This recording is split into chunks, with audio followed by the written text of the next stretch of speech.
Testing, testing, testing, testing, testing, testing.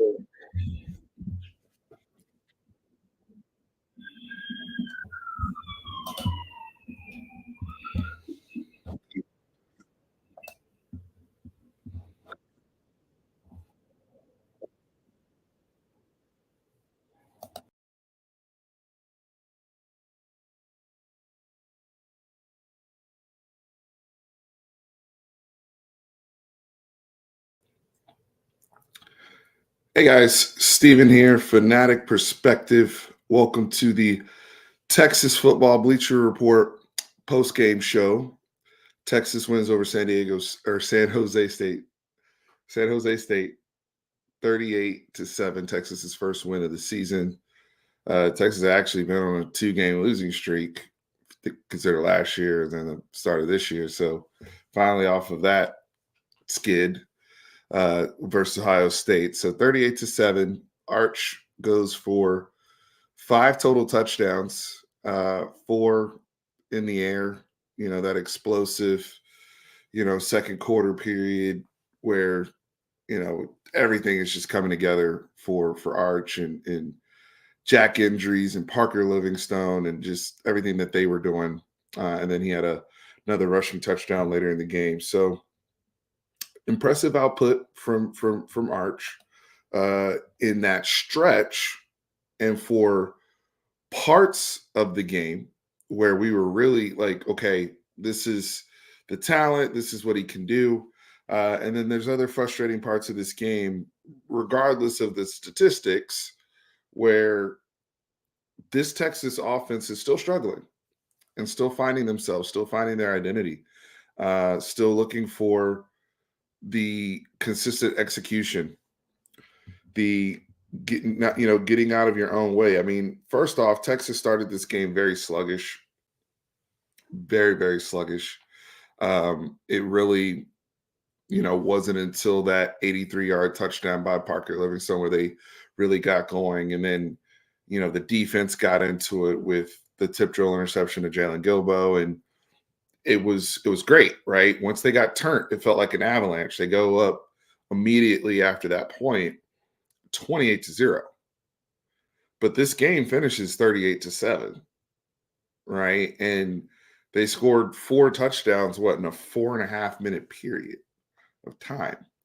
So we leave this game thankful for the win. We leave this game, hopefully a confidence builder for Arch to get those reps, meaningful reps you can learn from. But there's a lot of questions and a lot of concerns I'm starting to have.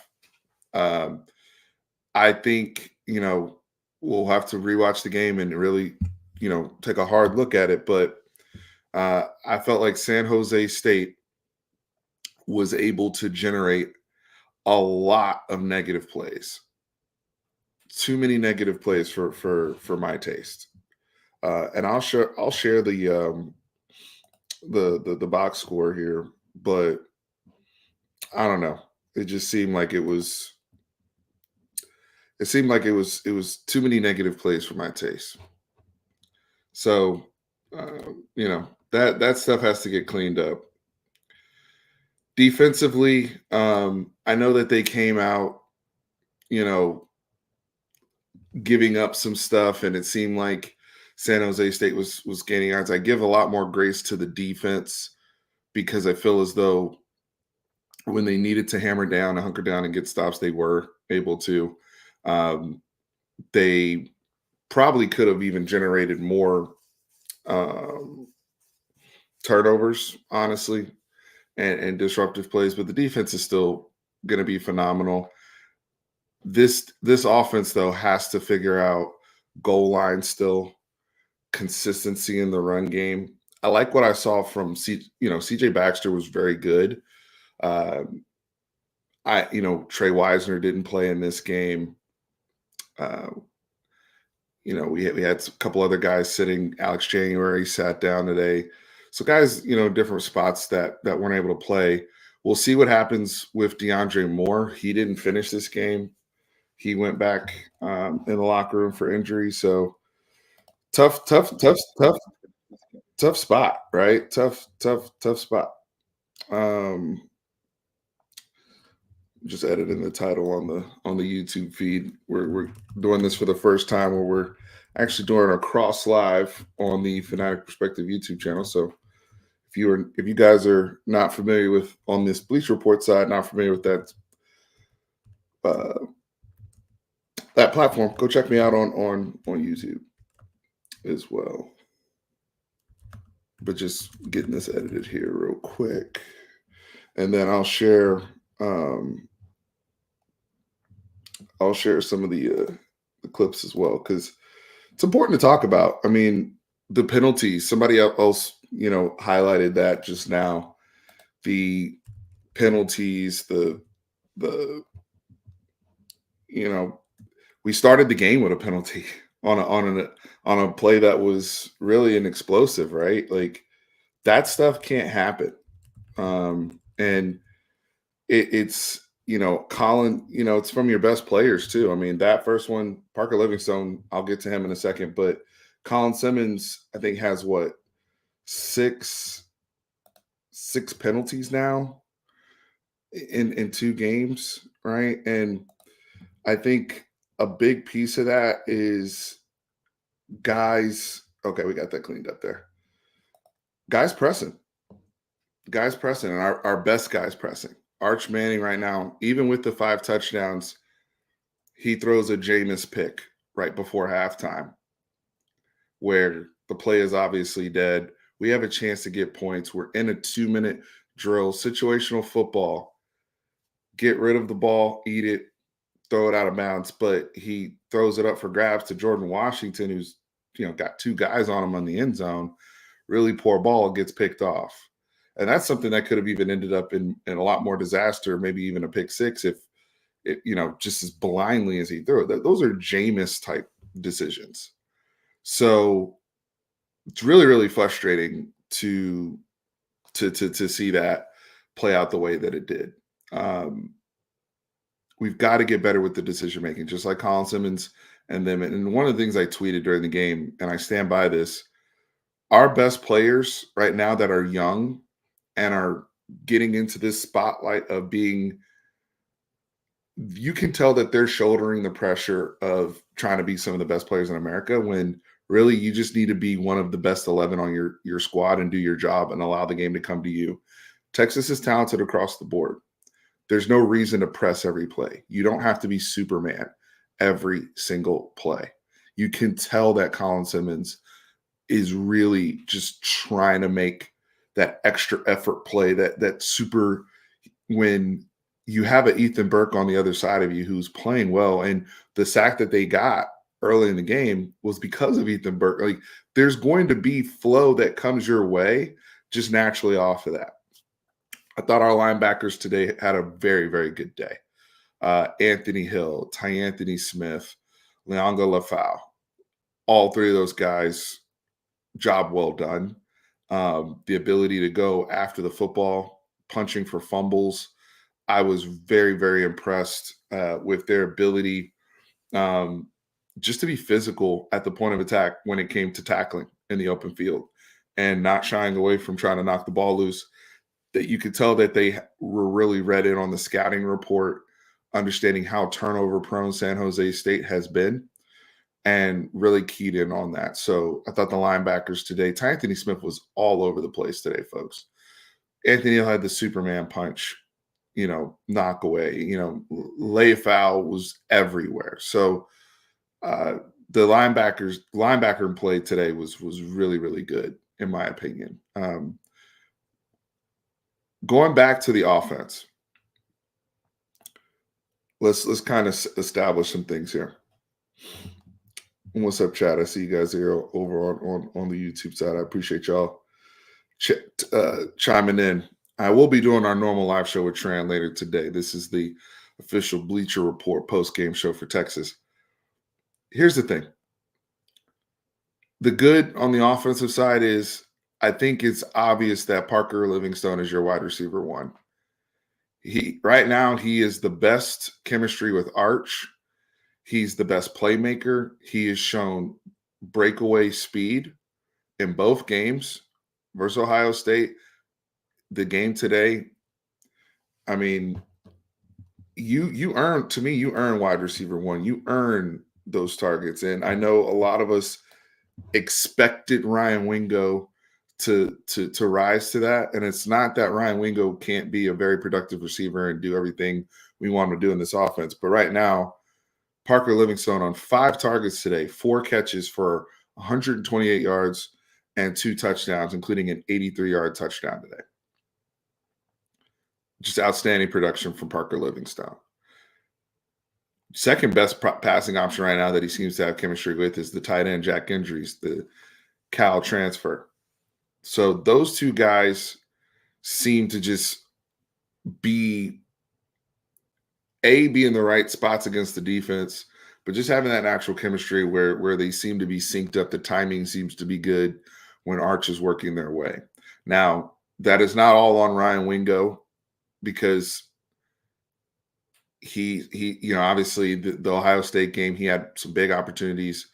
Balls weren't accurately thrown to him. There were some dig routes. He was open today. Ball wasn't accurately thrown. But early in the game, he has it's an in breaking route, pretty much a slant. Arch puts it right on his hands, and it's dropped like it's so reminiscent of the CeeDee Lamb drops on Thursday night. So, challenge with Ryan Wingo there is consistency. Same thing we've talked about with Arch. Make the layups. Those are the layup plays. Those are the plays where you can really get out in space, and maybe he scores on that play, right? So those type of plays, but also the route running. There seems to be a little bit of inconsistency with how he's rounding things off. Just seems to be more of an athlete than a technician as a receiver. I don't know if he'll ever be considered a technician as a receiver, but I know there's some inconsistencies there that need to be cleaned up. And there's some opportunities there that they can work on the next 2 non-conference games before they go to Florida, right? Remember, you still have Sam Houston State and UTEP before your bye going into the Florida game. There's a lot to clean up offensively. 2 for 12 on third down for this offense in this game at home is unacceptable. That goes into the ugly column. That is unacceptable. The amount of negative plays, the pass pro was pretty good today, I would say, overall. But because of the penalties, because of the negative plays in the run game and even screen game, you're in a lot of third and longs. You're in a lot of third and coming off of 2 negative plays on first and second down. That's a recipe for disaster. They almost had a touchdown in the end zone, right? Jordan Washington recovers that fumble. He's able to reach over. There's too many of those plays on this film against this type of opponent where you have to be concerned about this Texas offense. So they've got to build from there. I think you may actually want to. I don't know. Right now, it just seems like Arch has maybe a little bit more chemistry with the tight ends, because Amari Winston was able to pick up a chunk play. Jordan Washington, when his hands started working, he was able to get a chunk play. We've talked about Jack Gendries. Does he have a better connection right now with the tight ends? I mean, with more out, Dalen McCutcheon's going to probably play a lot more in the slot. We know he played a lot to finish this game. And he's one of our more promising freshmen that is already on the field playing a lot of snaps, which is encouraging. But DeAndre Moore is going to be missed, depending on what his situation is, right? We've got to get Wingo going, and we've got to get better production avoiding these penalties. It's just too much. Yeah, Odd Future said 12 penalties. This is the most undisciplined. It's definitely reminiscent of an undisciplined team right now. AJ14 said Arch was underthrowing wide open dudes. That's the other thing too. Mechanically, Arch still has some issues mechanically right now.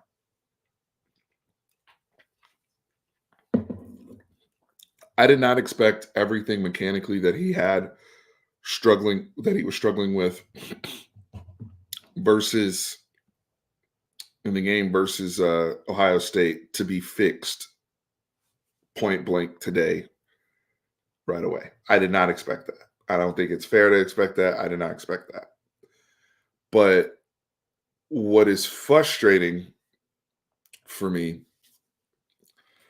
is, he misses a few throws and, people are like, is he hurt? He's wincing, blah, blah, blah. Nah, to me, I don't know how we're going to he's hurt when I also watched him flick a ball 60 yards downfield rolling left that he threw out of bounds to a streaking Ryan Wingo. I think he's self-aware of those moments when he's pressing and he's not playing free. I think Arch is very self-aware, and I think that's part of it, right? He's not playing loose like you saw in 2024 where he's just letting everything rip and allowing his body. It's supposed to be muscle memory too, right? Like I don't want my quarterback thinking about going through his fundamental, like that's why you work on that stuff during the week, right? So that it's muscle memory in games and you're just reacting and playing and having fun and attacking a defense, right? That's what it's supposed to be. But it's no different than if you're a dancer or a performer and you're counting your steps. Now us as the audience can see that, right? So those things have to get cleaned up.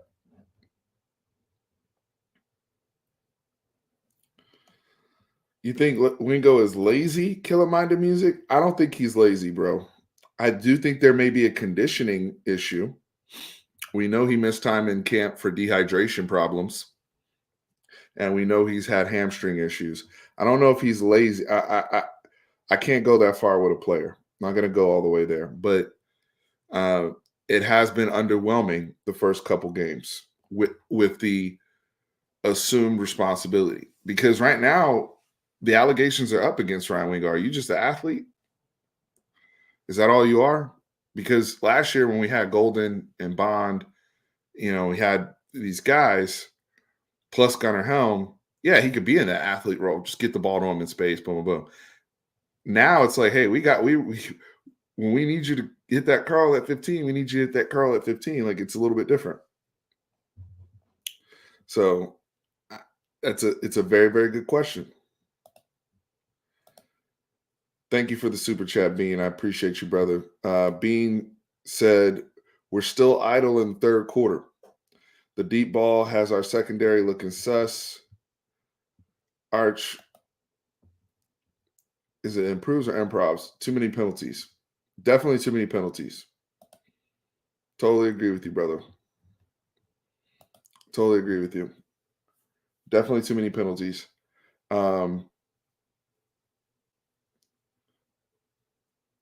I will get to the secondary in a second on defense. My mind right now is with the Texas offense and trying to sort through this with you guys. We're going to need all these tune-up games. We're going to need all these reps. I honestly thought, we had a lot of conversations this week on my channel about reframing our expectations for the season with the offense for the most part. We do believe we have a defense that can play at a championship level. I will get to the secondary, Bean. Don't worry about it. But this offense is going to need a lot of work. Chemistry-wise, there's people stepping up. I agree, JB. Livingstone is taking the wide receiver 1 job. He's not asking for it. So those are positives. Jack Hendry's consistency is a positive. There's positives on offense. Don't get me twisted. Nick Towson's going to play all year because that guy has dog. You watch him come out on the field, number 81 on Texas, Towson, who looks like he's just pissed off as soon as he walks on the football field. I need more of those guys. So Nick Towson's going to play, freshman. Amari Winston's going to play, freshman. because they at least act like they play with an aggression that I'm looking for. But offensively, it's like Arch put up the numbers. The numbers are going to reflect okay, but it's not sexy, y'all. It's not sexy. I mean, let's pull up the we can pull up the box. Let's do it.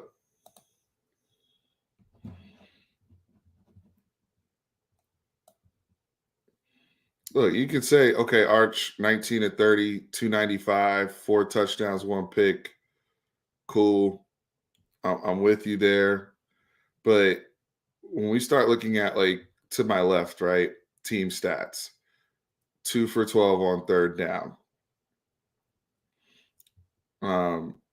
Our rushing yards were okay, but again, we're dealing with fool's gold in rushing yards to me, because I feel as though whenever we situationally were trying to run it, a lot of stuff was mucked up. I know Cedric Baxter did convert a 4th down run, and the goal line one, Cole Hudson gets the penalty and it backs us up. That's execution, though. Like, I know we ended up scoring a touchdown from distance to injuries, but like the fact that we still could not punch it in on goal line, like we got stopped the first time. It was second goal, we got a penalty. Those are the type of things, those are the attention to detail things that bite you when you play the Ohio States, the Georgias of the world. The fact that you're struggling that much to punch it in against San Jose State, that's a problem. It's a problem. The penalties are a problem. I mean, look at that. 12 penalties for 115 yards at home. At home. 2 turnovers today.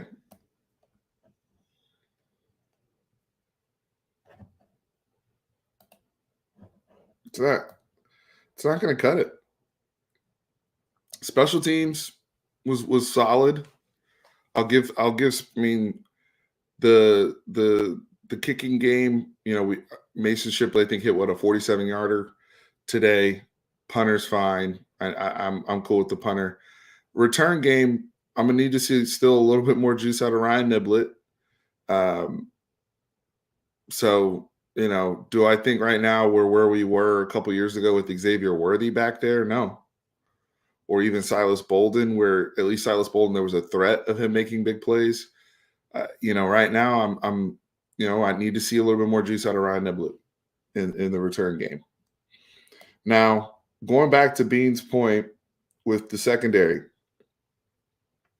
the stats are going to reflect well for Texas defensively, in terms of, holding San Jose State. Like Walker Eget averages like 300 yards passing per game, holding him to 21 to 42, 188, no touchdowns, a pick. Cool. They ran the ball a lot better than I thought, although we were obviously playing coverage. We were obviously pinning our ears back to pass rush. So as long as they weren't running the ball on us situationally, I was okay with that. I did not like the touchdown we did give up. I thought we looked soft on that particular play. But to Bean's point, how often was either Danny Scudero or Scholes seemingly running naked downfield? I mean, that quarterback threw the ball out of bounds maybe 2 or 3 times where he had a guy deep behind, right? And it was multiple. It wasn't just one player getting beat. Let's be fair, right? Like Grayson Littleton was a star last week. He's going to continue to be a good player. He had some good moments in this game, but there were times where he did get beat and he got doubled up. But they either completely missed the throw, and then there were times where there was another one where a ball went through Scudero's hands, right? Better teams, better. Like, if that's Florida, we're getting beat. Do y'all hear me? I'm not trying to sound like this panicked Texas fan, but this is the ball we're seeing them play right now. San Jose State came in here, played hard. I give them credit. They created a lot of negative plays. That's not a good football team. That is not a good football team. And I'm not big into betting and spreads and all that, but I do think it's telling that Texas did not cover today. That 36.5. And normally, game flow, things like that matter. Nah, y'all scored damn near all your points again in a 5-minute period. Right? Like, I mean, let's look at the scoring, right? You have the first quarter where the Livingstone catch, then the turnover, another Livingstone. Second quarter, right off the bat, we have that Jack Injuries one. These are like all one play touchdown, 2-play touchdown. That all happened like 4 minutes. That's the beginning of the second quarter. You're up 12 minutes and 56 seconds. Second quarter. Y'all see that? Extra point is good. 28-0. So you're telling me from that point forward, it was what?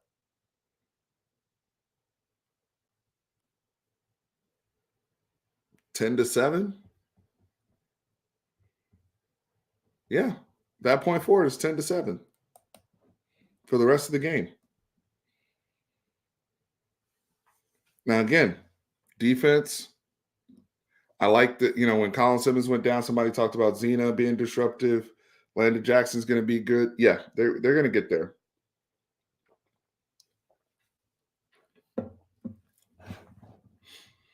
Those guys will get there. But this is this is something where I don't think you go into this week beating your chest. I think you come into this week saying, how do we continue to get better? How do we continue to fix this? Look, right now, it's not critical that we're playing our best football all season in September, okay? But it is important that we're getting better week over week. I do think passing wise, it is a good thing that we're starting to see the hierarchy of the passing game. And if that's what it's going to be, great. But 10 points for essentially over 2.5 quarters of play against a team like that is unacceptable. Our best running back, Quentin said our best running back fumbled today. Jared Gibson has all the ability in the world. I mean, you look at his physical body.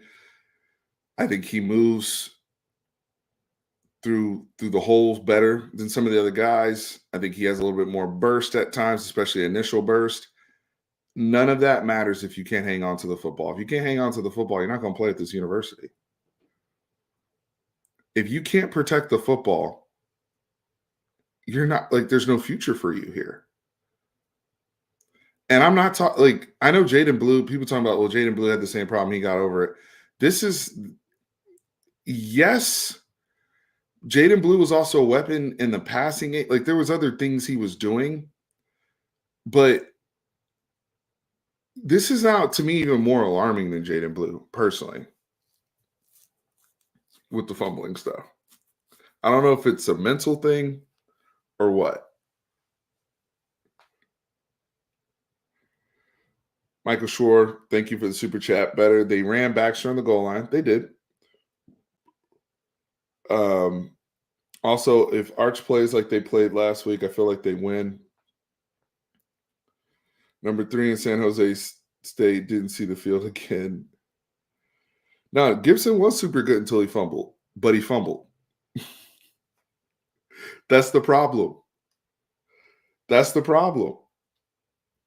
He can. There's no doubt about it. I think he has the best pad level, but if you're fumbling, you can't be trusted. I rather have Look, this is just how it is. I rather have, and I'm going to have the person I control